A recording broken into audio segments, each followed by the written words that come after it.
Olá, pessoal. Bem-vindos de volta ao canal. Hoje vamos analisar uma grande escalada na política dos Estados Unidos em relação à Rússia, ao comércio global de petróleo e à aplicação das sanções impostas pelos Estados Unidos. Esses são acontecimentos com sérias implicações geopolíticas e houve grandes avanços nos últimos dias. No centro dessa história em desenvolvimento está uma nova iniciativa bipartidária de sanções que acaba de ser aprovada pelo presidente Trump.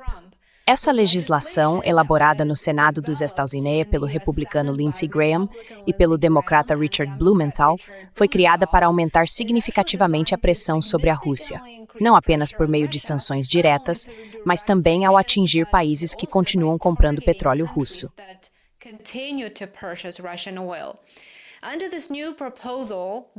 De acordo com a nova proposta que Trump acaba de aprovar, o presidente dos Estados Unidos teria autoridade para impor tarifas extraordinárias sobre as compras de petróleo da Rússia, potencialmente de até 500%. Ele também teria poder para ampliar as sanções contra países que continuem comprando energia russa com desconto. O objetivo, segundo Lindsey Graham, é cortar a receita que Moscou usa para financiar suas operações militares. É claro que a situação é muito mais complexa do que isso, mas essa é a versão oficial. Os defensores afirmam que essa medida dá aos Estados Unidos uma vantagem sobre grandes importadores como China, Índia e Brasil, que são naturalmente clientes importantes do petróleo bruto russo.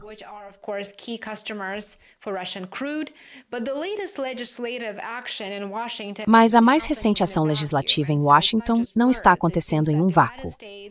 Não se trata apenas de palavras. Parece que os Estados Unidos adotaram uma postura nova e extremamente agressiva. Nos mares, outro fronte dessa confrontação geopolítica já está em andamento, enquanto os Estados Unidos continuam a violar o direito internacional, o direito marítimo internacional, para ser mais preciso, e o princípio da liberdade de navegação. No Mar do Caribe, próximo a Trinidad e Tobago, forças norte-americanas, incluindo a Guarda Costeira e ativos militares, abordaram e apreenderam o petroleiro Olena. Este é o segundo petroleiro operando sob bandeira russa a ser apreendido nesta semana.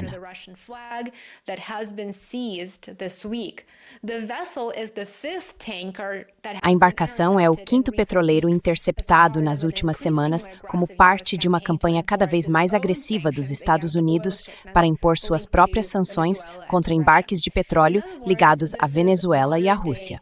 Em outras palavras, isso é pirataria moderna. O petroleiro Olena foi alvo porque foi identificado como parte do que autoridades norte-americanas descrevem como a frota sombria usada para driblar sanções. Segundo o Wall Street Journal, o Olena havia sido sancionado por transportar petróleo russo e foi interceptado após partir da Venezuela. Poucos dias antes, forças dos Estados Unidos também apreenderam o petroleiro Marinera, que anteriormente navegava sob o nome Bella 1. A apreensão ocorreu após uma longa perseguição pelo Atlântico Norte.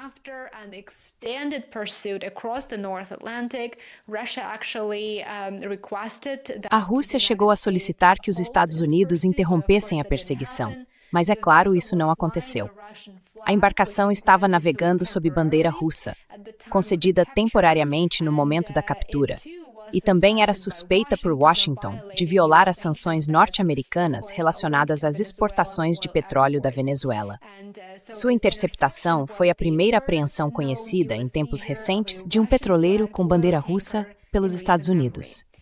De acordo com o direito marítimo internacional, o que os Estados Unidos estão fazendo é ilegal. Não há dúvida quanto a isso. É ilegal e extremamente provocativo. Essa campanha marítima faz parte de um esforço mais amplo que os Estados Unidos chamaram de Operação Lança do Sul.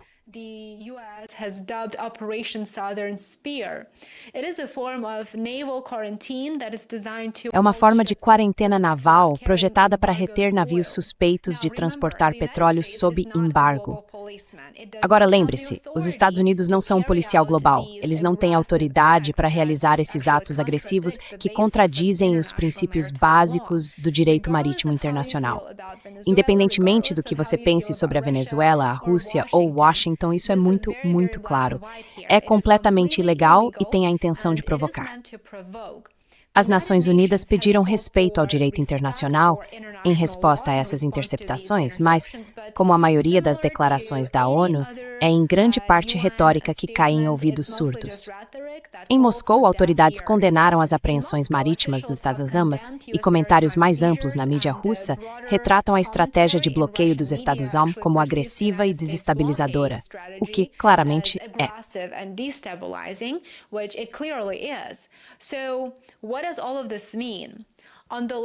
Então, o que tudo isso significa?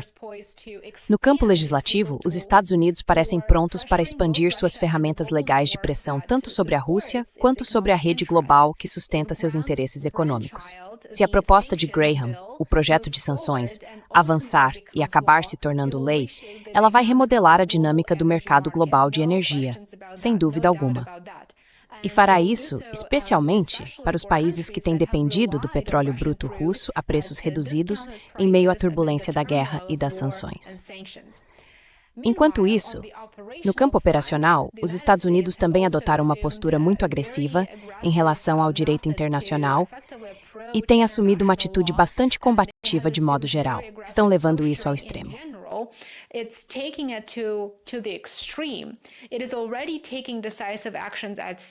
Já está tomando ações decisivas no mar, interceptando, abordando e detendo embarcações que acredita fazerem parte do que chama de rotas ilícitas de exportação. Esse esforço ousado de aplicação da lei, que combina presença naval, operações da Guarda Costeira e sanções legais, é um dos exemplos mais assertivos de aplicação de sanções dos Estados Unidos em décadas.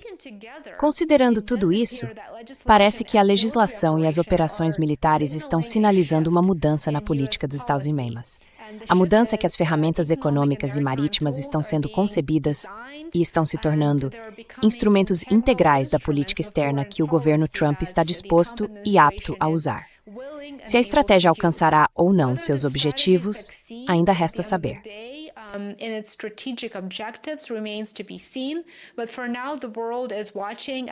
Mas, por enquanto, o mundo observa enquanto a lei, a política e o poder naval convergem em um jogo de altíssimas apostas, com grandes implicações para os mercados de energia, para as relações internacionais e possivelmente para a aparente destruição das regras e normas internacionais da Europa. Vou publicar mais sobre isso no meu Substack e no Patreon nos próximos dias. Acho que este é um tema fascinante. E houve uma escalada significativa diretamente relacionada ao comércio de energia. Fique ligado. Muito obrigado por assistir, como sempre. Apoie meu trabalho se puder, eu realmente agradeço. Obrigado a cada um de vocês que se tornou assinante pago no YouTube, Substack e Patreon. Aproveite o resto do seu dia e espero vê-lo aqui amanhã. Até logo!